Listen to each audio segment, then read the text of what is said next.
Say you wanted to change your color in the middle of the row, and this is just a small example of what I'm doing. So you're just going to continue along, and whenever you decide there's a color change, then you will incorporate your color.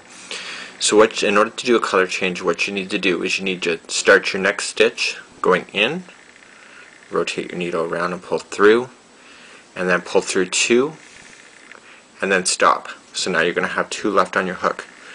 You're going to grab your next color that you want, okay, and you want to leave a little bit extra on the end because I'll show you what we're going to do with that. And you just wrap it into a loop like this and just put it through your needle and pull through.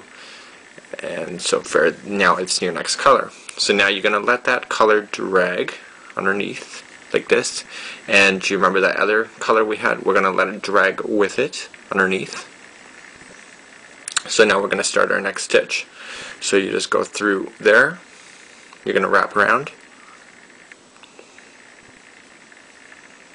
So it's not as complicated as I'm making it look, but you're going to go through your next stitch, so down underneath, and you're going to make sure these 2 colors that are dragging are nice and tight, and your color that you are now using is going to wrap underneath. So there you go. Okay, so it's now, so what you're basically doing is you're making the leftovers lie on top of the line, and your stitches are going to be holding it down. So we're going to pull through 2 and pull through 2.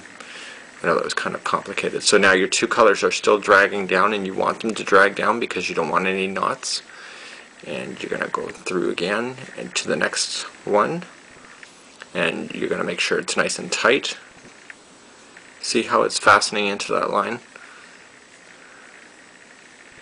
And basically you're going to cut your 2 colors at the same distance, and you probably can do a little bit shorter than this because and then you're just going to go through and you, again, keep it nice and tight.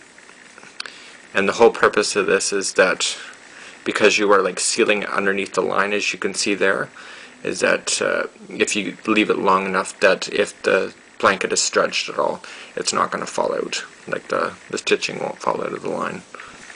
Okay, and that's how you change your colors in the middle, and it's a nice clean break.